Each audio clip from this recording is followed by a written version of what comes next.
朋友们，我现在到秦始皇兵马俑了啊，世界第8大奇迹。哎呀，久闻大名了，今天就进去看一看。今天带我妈一起进去啊，走吧。然后这个地方是提前1天预约的啊，65以上的老人是免费，然后我妈是免费，我是120的门票。从这里就检票进去啊。今天带我妈也进来玩一下啊。检票进来以后，这里有个地图，看我们现在在这里，然后从这里步行啊10分钟左右就到达这个展厅了。这里面主要是看3个坑，最大的1号坑就是那个车马坑，经常在电视上能看到的。然后参观完以后再去3号坑，再去2号坑。走吧，咱们进坑。来参观的人非常多啊，可以走过去10分钟左右。也可以坐那个电瓶车。这里就是1号馆入口。哎呀，好激动呀！从现在开始就要进去了。以前都是在电视上看啊，今天终于走到现场了。你看前面这里围着这么多人，这就到了最激动人心的时候了啊！哇塞，看。哇，好大呀！这么大面积吗？这么大规模，这也太壮观了啊！这就是秦始皇的陪葬品啊，秦始皇的军队，2000多年前了。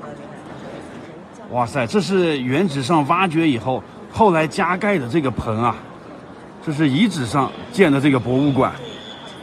看看这个兵马俑在这里排的一整排一整排的，很整齐。但是当时出土的时候，都是后面这样都是已经损坏的啊。像前面这个一整排很整齐的这些兵马俑都是修复好的。这个1号坑出土的时候没有一件是好的啊，这些全都是修复过的。这兵马俑都是按照真人大小塑造出来的啊。再看一下他们的面部，每一个人都不一样，千人千面啊。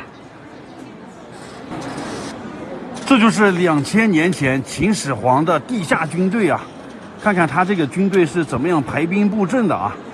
最中间这个是他的主力部队，其实就是步兵，然后这里呢也有马车拉的那个兵，这是人数最多的啊。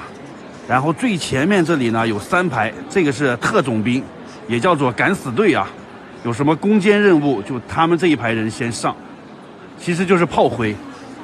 然后最边上那里有一排兵马俑是面朝的那个墙壁的，那个是警戒兵，防止别人偷袭的。这里面很多一条一条的，这个墙是干啥用的啊？它其实以前这上面是搭的棚子呢，这个是承重墙，但是那个棚子嘛已经被烧毁了，所以就光剩下这个墙了。你看这上面呢是有烧毁的痕迹啊。在秦始皇之前，那个春秋战国那时候啊，很多那些诸侯王死了以后，都是用真人、真车、真马去陪葬的。你看秦始皇这个呢，他已经是文化进步了，用这些泥土捏的人去陪葬，最起码他不是真人真马了啊。历史上还有过活人殉葬的那个时期了，那个就更残忍了啊。到现在秦始皇用这些泥土来殉葬，已经是非常进步了。这个兵马俑是怎么被发现的啊？你看这里有一个牌子，上面写的这是发现秦俑的井址，就是1974年的时候，这个地方特别的天旱，当地一个农民他就打井啊，在这个地方打井，打着打着他就发现兵马俑的碎片了啊，出土了那些盔甲呀类似的东西，所以就这么发现了。所以这个兵马俑在地下沉睡了2000年，1974年以前啊，人家都不知道这里有兵马俑，之后才发现的，一经发现就轰动世界啊，被称作世界第8大奇迹。然后在原址上这里啊，又修建了这个博物馆，这个是原址。参观兵马俑的人是真多呀，而且有好多老外呢，旅行团也很多，所以不用请导游，在这儿蹭导游就可以了。这边是修复区，把损坏的兵马俑修好。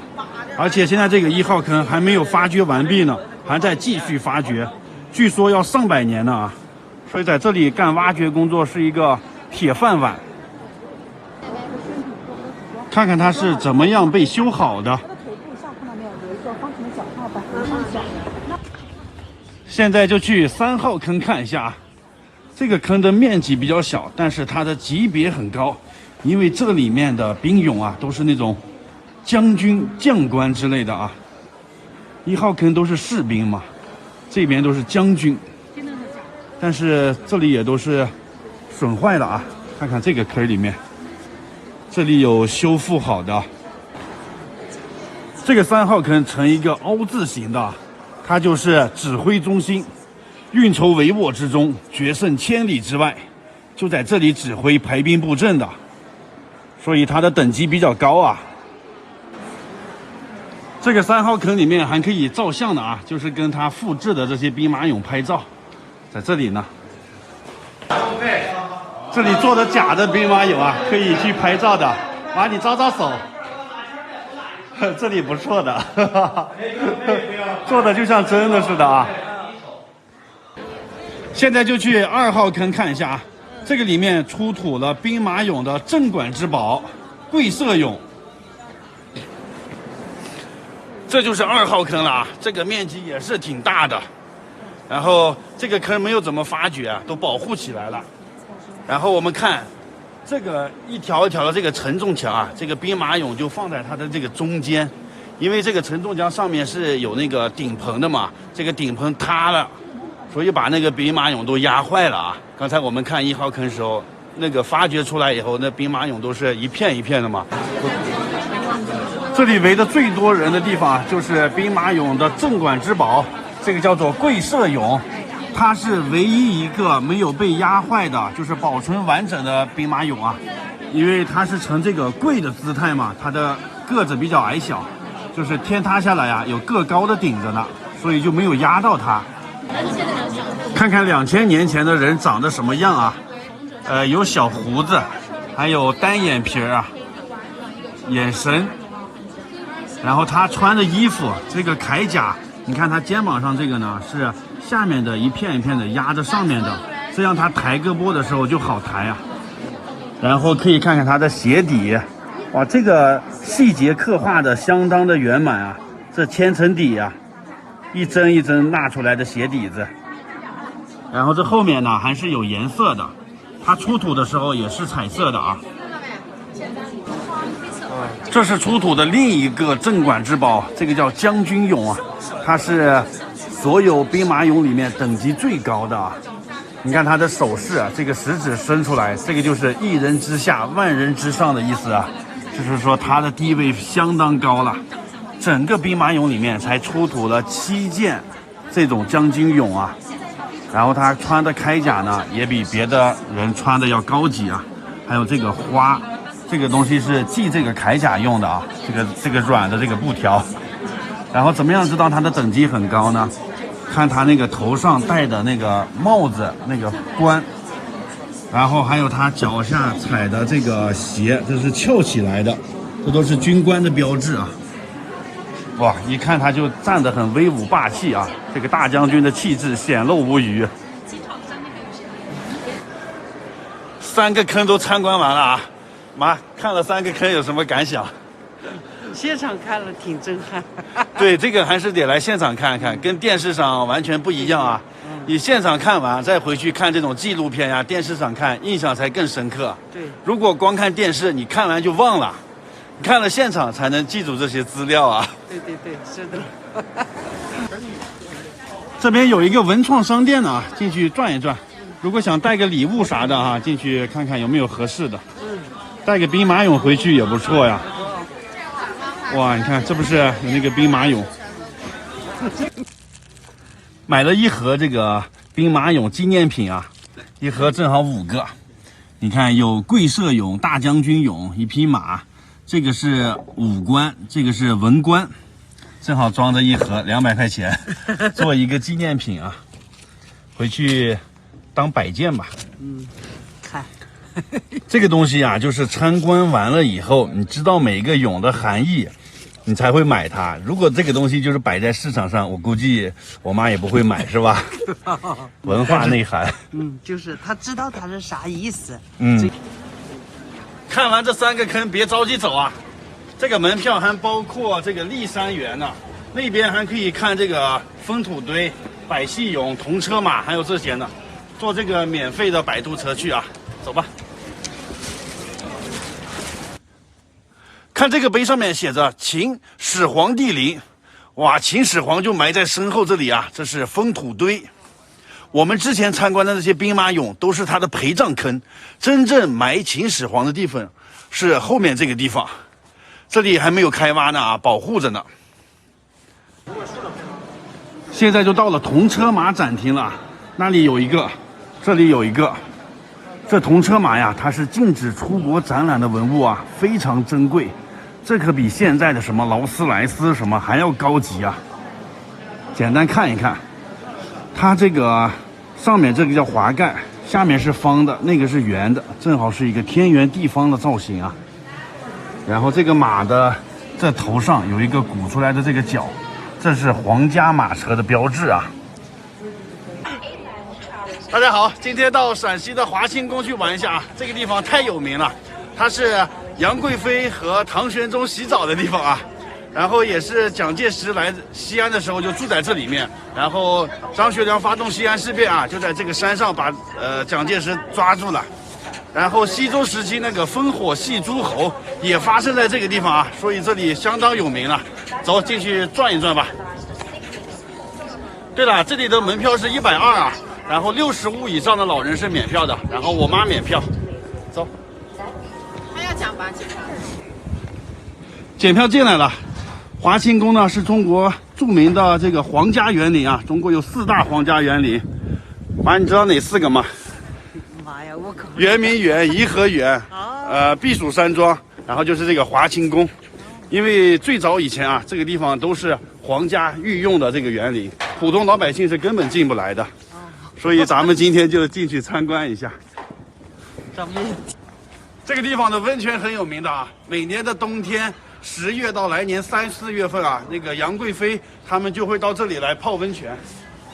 快进来看看，看看他们泡的那个池子。一会儿呢，我们再到那个山顶上去看看那个烽火戏诸侯的那个烽火台啊。这里环境还是挺好的。这里面有好几个池子呢，我们先去看一下皇帝唐玄宗泡的池子啊，叫做莲花池，就在这里呢。快看，就是这个池子呀！哇，这个还是挺大的啊，像一个小型的游泳池了。因为它的这个外观长得像莲花，所以叫莲花池。它是分2层的嘛，上面这层像莲花，里面那层呢是8角形的啊。这里的游客非常多啊，你看那边。然后旁边那个呢，就是杨贵妃洗澡的地方，到那里看一看。然后这个水呀，从山上流下来，都是先流到皇帝的这个汤里面，然后再流到别人的房间里面啊。所以是皇帝是特权啊，他要先泡完才给别人泡呢。走，走吧妈。旁边这个是杨贵妃的，离得很近啊，从这里直接走过去了。游客很多的啊，这是5A级景区，非常有名。它的这个叫做海棠汤，因为形状像一个海棠花，大家看看像不像海棠花？这里可以明显看到池底有一个出水孔啊，水呢就从这里涌上来。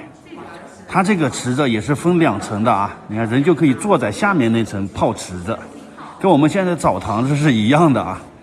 然后它这个石头材质啊，可不是普通的石头，这个叫做蓝田玉，也叫做墨玉啊。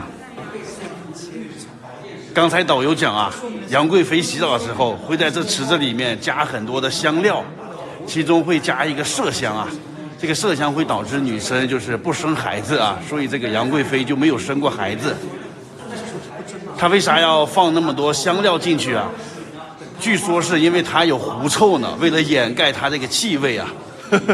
然后皇帝为什么会喜欢一个有狐臭的女人呢？因为据说这个皇帝他有鼻炎，闻不到这个臭味儿，有意思吧？这都是野史啊。这个房间叫做新城汤，它是唐太宗李世民洗澡的地方啊。哇，这个池子是最大的。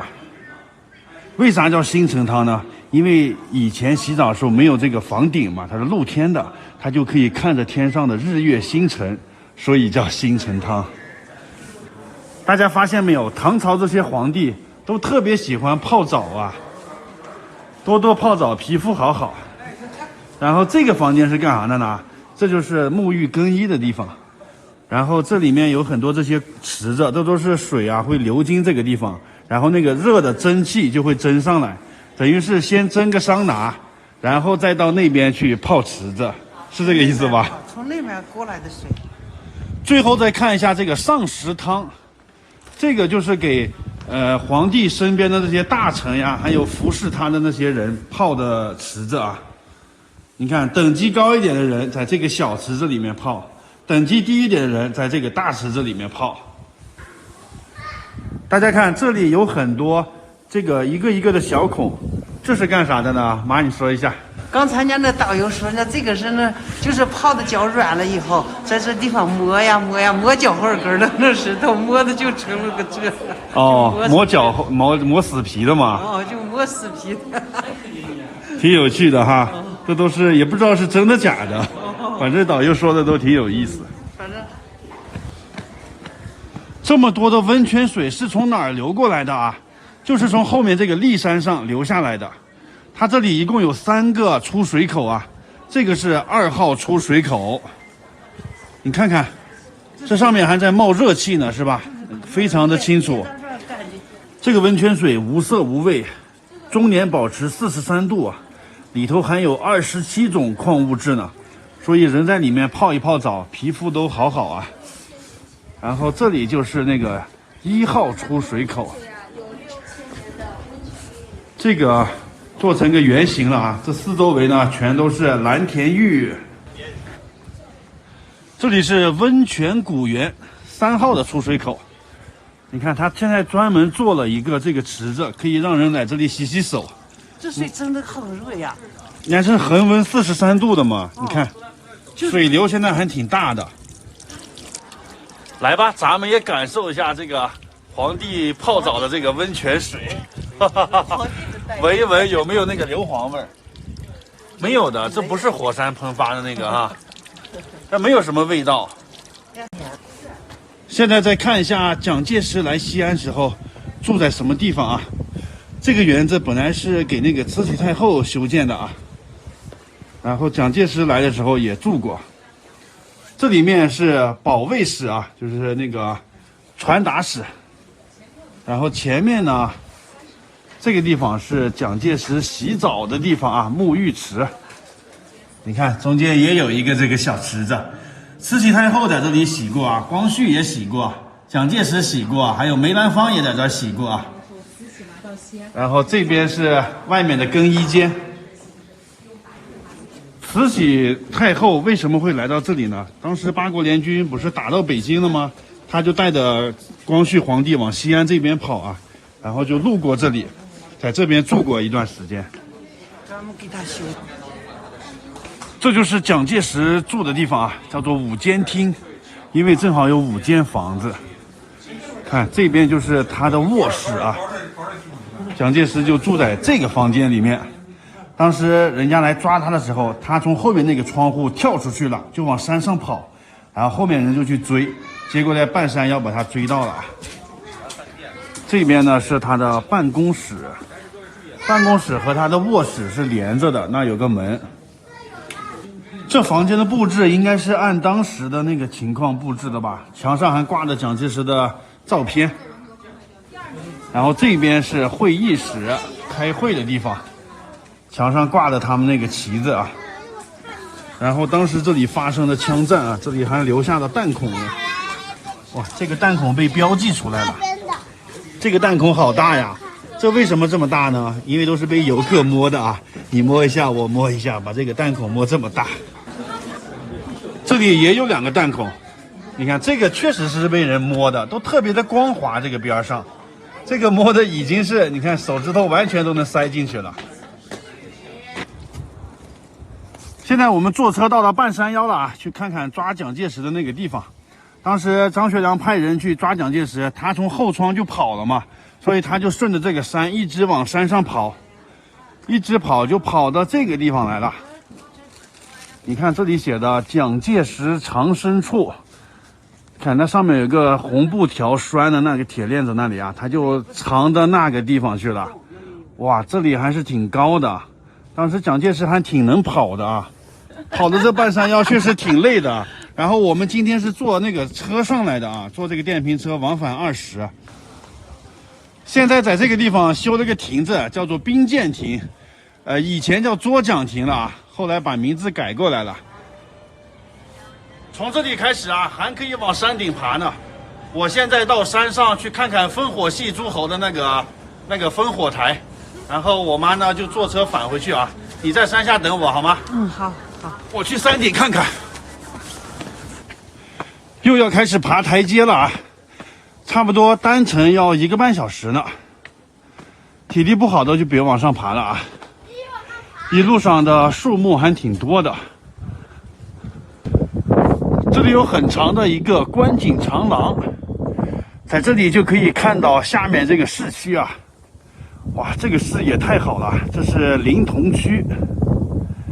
看远处那里啊，那里鼓起来一个小山包，那就是秦始皇陵啊，秦始皇就埋在那里。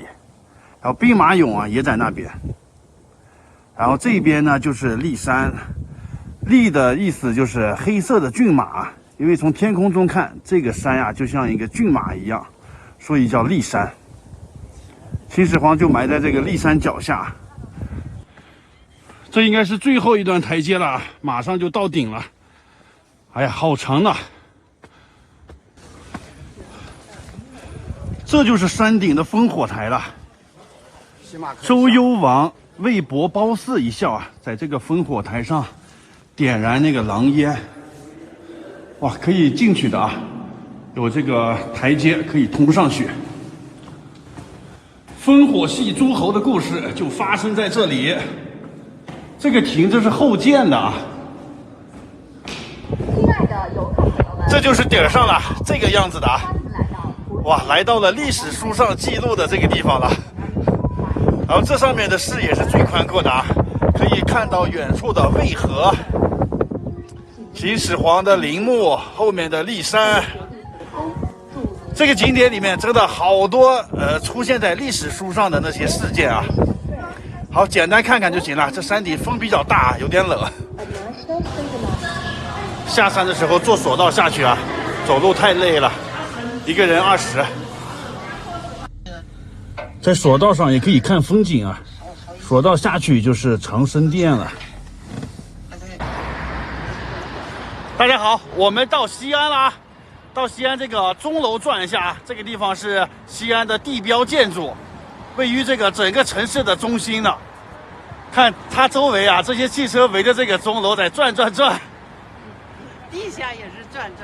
对，这地下有2条地铁线汇聚呢，然后这地下其实都被掏空了，还有个地下通道呢。走吧，今天在这个西安一日游啊，先从这个钟楼开始转。很多人在这里拍照片的啊。西安这个城市，这以钟楼为中心啊，分出去4条路，北边是北大街，东边是东大街，西边是西大街，南边就是南大街，这么起名的啊，特有意思。沿着这边一直走，我们走到鼓楼了。这鼓楼也可以上去参观游览的啊，这老人都是免费的。然后鼓楼后面呀，就是这个回民街。哇塞，这边是真热闹呀，这么多人呢。这条街就是西安著名的美食一条街啊。我们去尝点美食吧。哇，各种这个小铺子啊。西安有什么特色美食呀？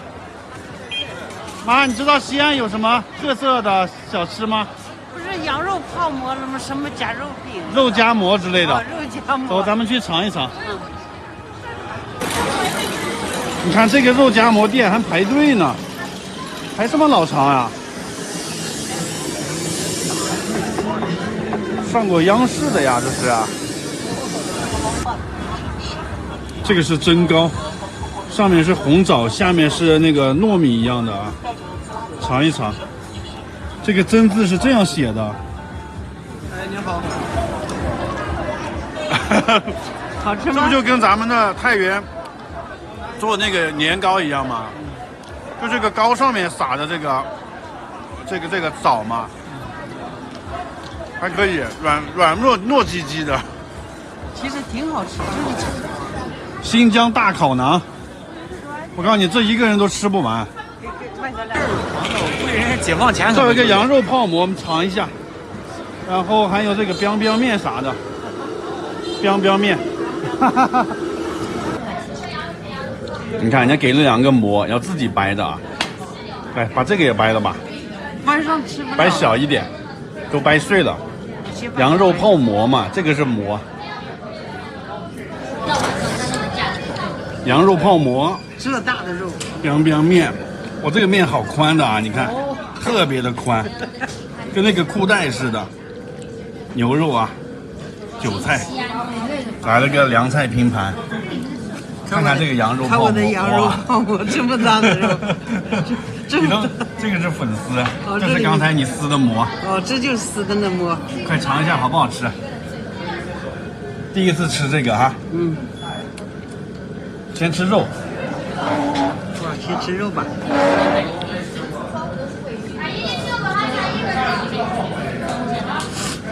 肉还行了。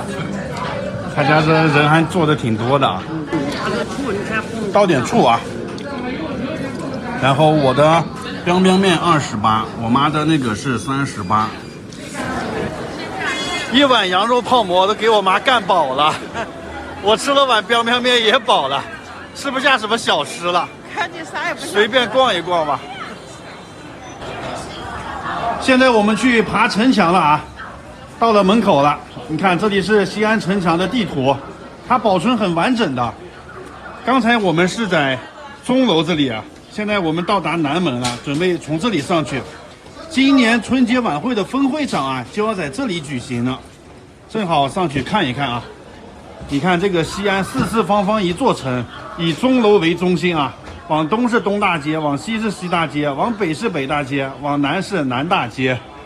就这起名方式很不错啊。走吧，从这里上去。上这个城墙呀，老人免费，然后年轻人呢是54块钱啊，网上买好了，直接上。穿过这个城楼，啊，这个墙真厚呢啊！这老年人就是好，出来玩到哪都不要门票啊。这里面从这里上。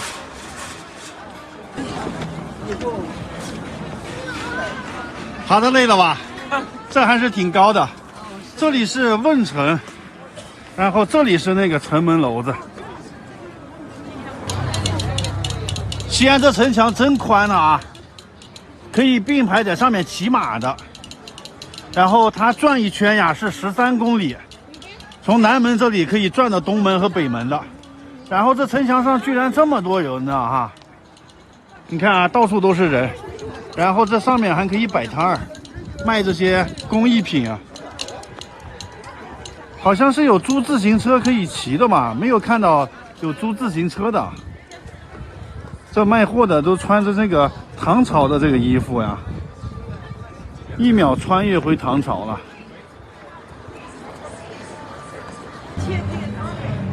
哇，这边有租自行车的啊，有单人车，有双人车。租自行车3个小时45，单人车，双人车是90块钱。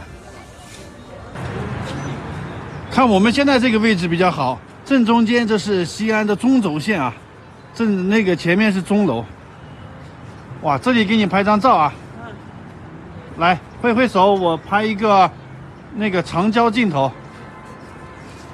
再挥手，哇，这个位置绝佳啊！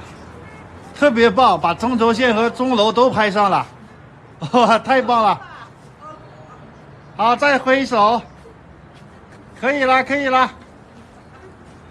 肯定就是那会儿。看这城墙晚上亮灯了也挺美。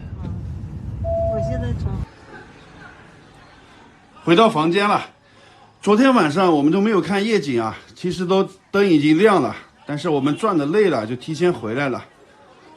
然后我们这个楼底下呀，正好有个早市，你看这下面好热闹呀。这马路两边卖啥的都有啊，右手边是卖蔬菜的，左手边是卖水果的。这一大早就开始在下面卖了。这是洛川苹果啊，陕西这边这个洛川苹果挺有名的，还有卖草莓的、香蕉的。哎呀，一派烟火气息啊！这一整条街全是早市，然后这附近就是居民区，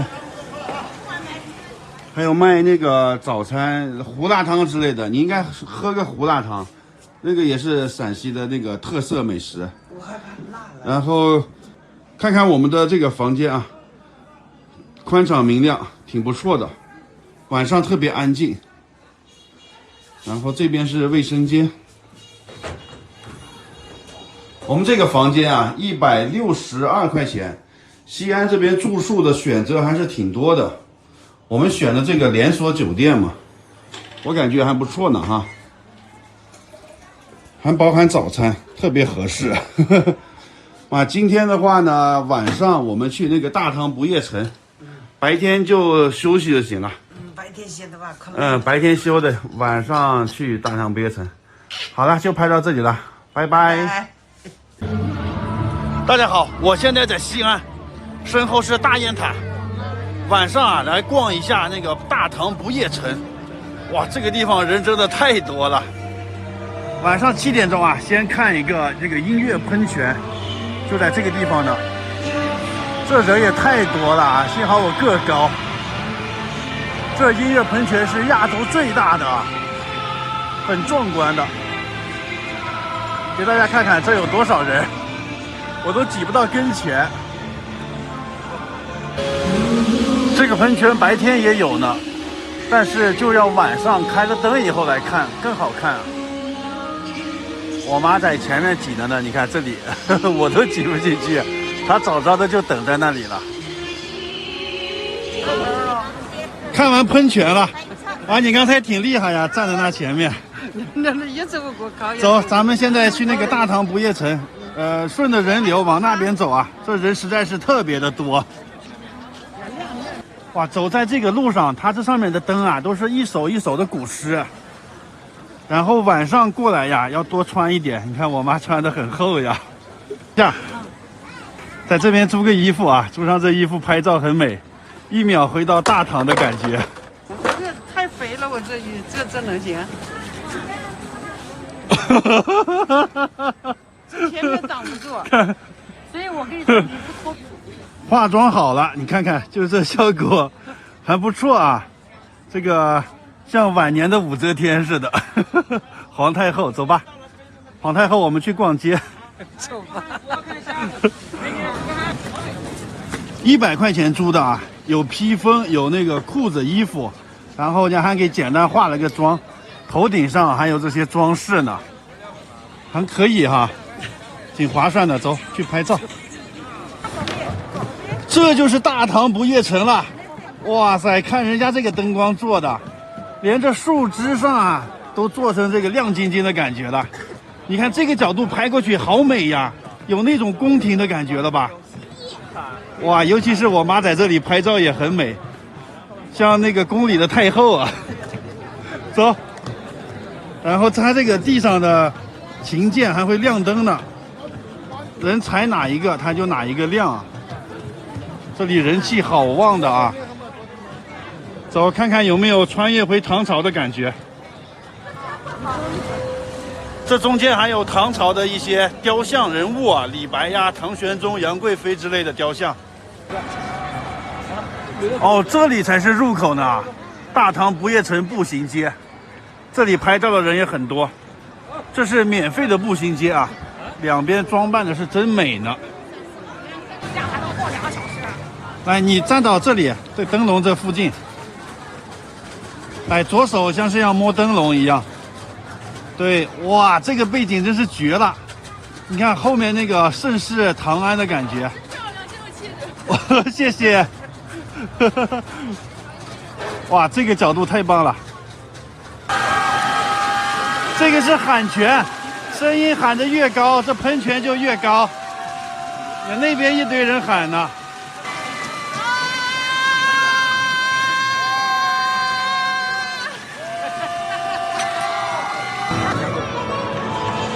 这里有个小姐姐，她一直在转啊，这个叫做旋转的胡姬，胡人打扮啊，没了，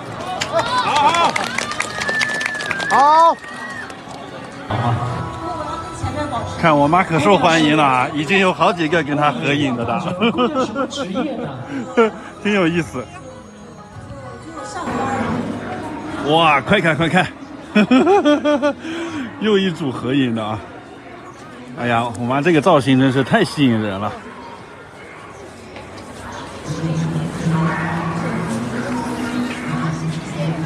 就我们刚才觉得特别有气质。又有一个，哎呀，不管男的女的，正好这里面全是卖小吃的，各种饮料、糖葫芦、小吃。我买了一份炸蘑菇，20块钱这一盒。边逛边吃啊，这个还挺好吃的。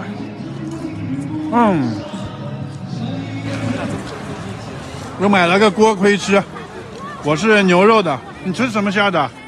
我的是那鲜肉的。自然的啊，自然的，15块钱一个，还可以这价格。这去外面也得卖10块钱一个呢，还可以。挺热的，刚烤出来的。这就热的好吃，冷了就不好吃。看，又是一个合影的啊！我妈也享受了一下明星的待遇。呀，你吃的大饼找人合影了，什么感觉呀？别人找你合影，很开心吧？爸，你今天这身打扮很吸引人的，好多人找你合影。看这里的地上这个灯光，这就像键盘一样，人踩在上面它是会变颜色的。正好前面还有人唱歌呢，哇，就像听演唱会的感觉啊！哇，这是盛世长安。这里有个朗诵诗歌的人，哇，这个人站在灯笼上头啊！这世人说我，这也不知道是真人还是假人，豪放不羁，好像是个真人啊。有酒必有诗，有诗必这是李白呀，他站的倒是挺高。有诗百篇，非常之难。李白和现场观众对诗，他出上句啊，然后我们出下句。床前明月光，举头望明月。哇，他这是坐的电梯嘛，慢慢的就下去了。你看，这灯笼里面是一个电梯，挺有创意的呀。这个叫劲糕，也是西安特色的小吃是吧？蘸上这个芝麻啥的，看，7块钱一个，梅花形状的，尝一尝吧。啊，一股桂花香味儿，蛮好吃的啊。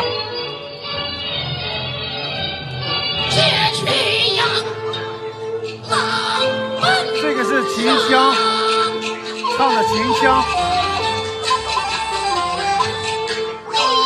帅确定吗，姑娘？好。这还有表演呢。还有哪位啊？每隔一段路就有个表演，也是围着一堆人挤不到跟前去了。看到你们的手，好，来吧。最后来看看今天拍的照片吧。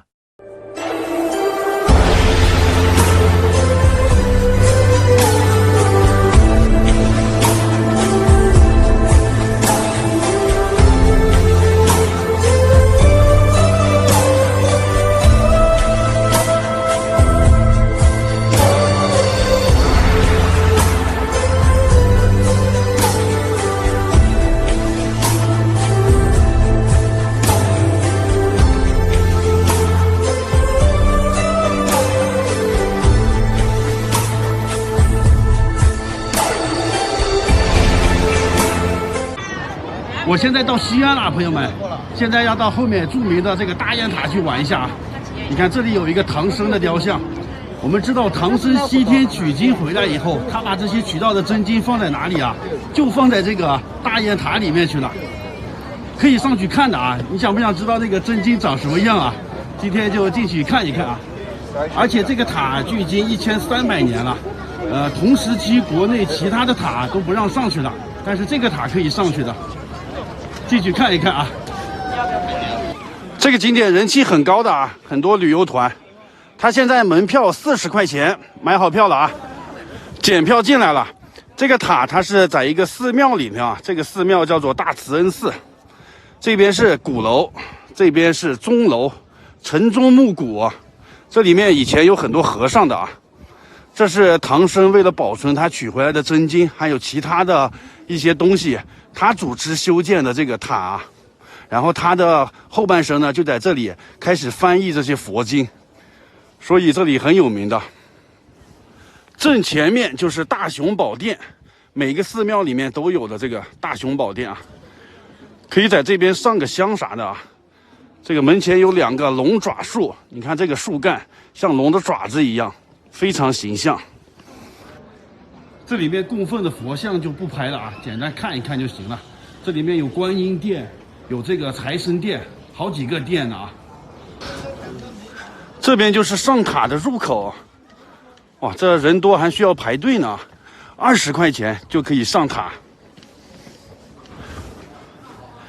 进来了，20块钱门票啊，哇，从这里看一下这个塔，一共是7层，60多米高啊。从这里就进去了，但是先别着急进去啊，这里可以绕塔1周，平安一生。大家把平安一生打在屏幕上啊。祝愿自己的家人一生平安，然后从这里绕塔转一圈啊，转的过程中呢，还可以看到它这个国宝呢。第一件国宝啊，就是这个碑，这是唐僧翻译完这个佛经以后啊，唐太宗李世民给他写的序。哇，一个皇帝写的序啊，就是立在这里。你看现在都拿锁子锁着呢。先看一下它的外观。它每一层的这个角上都有一个铃铛，这个叫做风铎，风刮过来的时候啊，它就会叮叮当当的响，哇，让你1秒穿越回大唐了啊！而且它这个造型非常优美，你看这个是一层一层的收进去的。上海那个金茂大厦呀，就是根据这个外形有的灵感设计的那个大楼。怀着一颗激动的心，现在咱们就进塔了。哇，进来这个2侧的通道上啊，有这个石碑，这上面有很多的题字啊，这个叫做雁塔题铭。这在以前呀，必须是中了进士才有资格在这里题字呢啊。然后那个白居易他就在这里题过，他上面写的慈恩雁塔题铭处，17人中最少年。然后我们找一找白居易题的字在哪里啊？时间太久了，可能已经没有了。但是这里还保存了那个唐代的砖啊，你看距今1300多年了。然后这里啊特意留了个缝儿，我们可以把手伸进去摸一摸这个唐砖，沾一下这里的文气。如果家里有小孩高考啊、中考啊，可以带他来这里摸一下啊，毕竟这都是得过进士的人在这里题过的字。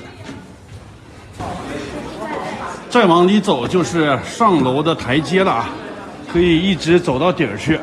这个还是挺高的，它这中间啊有东南西北4个通道。好，1层就转完了，现在上楼去2层看看。这台阶很陡的啊。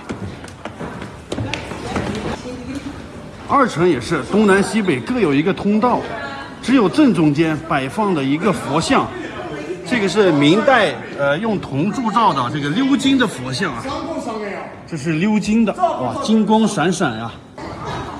佛祖宝相庄严，端坐在莲台之上。现在就上3楼，1层1层的都看一下啊。3层上来以后啊，哇，这就是镇馆之宝了，唐僧取经回来的那个经书，不是后面这个纸质的书啊，不是这个，是前面馆里面放的这个经书。它这是刻在叶子上的啊，这个叶子是印度的那个贝多罗的树叶。当时印度那里还没有纸呢，造纸术还没传过去呢，所以他们把经书刻在这个树叶子上。现在这树叶啊，用这个管子给它保护起来了。这也是个复制品啊，这里写的。这树叶上都是用梵文写的那个经啊，唐僧回来以后才把它翻译成这个汉字。翻译完的书就装订成这种的一本一本的了。可这件国宝合掌印啊，唐僧取回来的真经就长这个样子。好，现在继续上去看另一层有什么东西。这里面人很多的。这一层啊，放的一个佛舍利。哇，我还没有见过舍利长什么样啊！这个舍利啊，就放在这个塔里面。从这里，看一看啊，在里头呢，还这个反光还不好看呢，哪个是舍利呀？看不清楚，反正就在这里头放的呢啊。外头是一个这个塔，这个塔长得跟西藏那边的塔非常像啊，也是金碧辉煌的。然后这上面镶嵌了很多的红宝石、绿宝石啊，一些玛瑙啥的啊，反正一看就是很珍贵的样子。好，现在继续上另一层，上下都是这同一条路啊，比较挤，比较窄。奶奶呢？这一层上来以后啊，摆放着两个东西，一个就是刚才那个分铎，挂在这个脚上的啊，就长这个样子。然后这里啊展示的是唐砖，这是后来重修的时候把这个唐砖替换下来了。这唐砖上都刻的每一个工匠的名字呢啊。为什么这个塔历经1300年而不倒？因为他们对这个责任人管控很严的。比如说这个塔出了什么问题，在这个砖上有那个雕刻人的名字嘛，一查就可以查到谁的责任。这个跟那个修长城时候，那个是一样的啊。长城那个砖上也有每个雕刻那个工匠的名字，就是为了追究责任的。现在上到第6层了，这一层呀什么都没有展示，是空的。这里是上下的楼梯，但是这里呀有一个监测这个塔的一个仪器，平常有一些震动啥的都会被这个仪器监测出来。现在就走到最高的第7层了啊，这一层也是空的，没有展出这些宝物啊，但是可以到这个观景的这个里面看看风景去。这一层就是纯看风景的，这个方向看出去就是那个大唐不夜城啊。这里要晚上来才好啊，白天来是看不出什么感觉的。晚上这灯光全部打开以后，让你1秒穿越回大唐盛世啊。然后这个方向是看喷泉的，这下面是一个音乐喷泉，每天晚上灯光打开以后也比较好看啊。正好看完这个喷泉，然后就去大唐不夜城转，这是亚洲最大的喷泉。大雁塔参观完了，哇，里面的文物个个都是国宝啊，太震撼了，值得一看。唐僧的后半生就在这个地方翻译佛经啊，但是他翻译的佛经啊，稍微有一点点的问题。什么问题呢？就是他用的是音译，比如说我们翻译 English， 你怎么翻译呢？你要翻译成英语或者英文，我们才能听懂啊。假如你翻译成英格里斯，就听不懂了吧？同样的道理，佛经里面的比如说南无阿弥陀佛，你知道啥意思吗？这也是音译。还有那个菩提，还有般若波罗蜜多，你知道是啥意思吗？听不懂是不是？还需要别的人再进行一下翻译，你才能听懂啊。比如说那个菩提是智慧的意思，南无阿弥陀佛呢就是西方世界最高的神，还有那个般若波罗蜜多啊，就是智慧到达彼岸这种意思啊。其实翻译是很难的啊，尤其是这种佛经很难准确的表达它的意思。像我们的古诗也是很难翻译的，比如说你把那个春眠不觉晓，处处闻啼鸟，夜来风雨声，花落知多少，翻译成英文就没有它这个原来的意思了。像类似的这些古诗，就是你很难把它的韵味翻译出来。估计这个唐僧在翻译佛经的时候也碰到类似的问题了。他也是找不到这种准确的表达韵味的词啊，所以他干脆就不翻译了，就是音译过来。这是我猜想的啊，大家觉得是不是这种原因呢？可以在下面评论区讨论一下啊。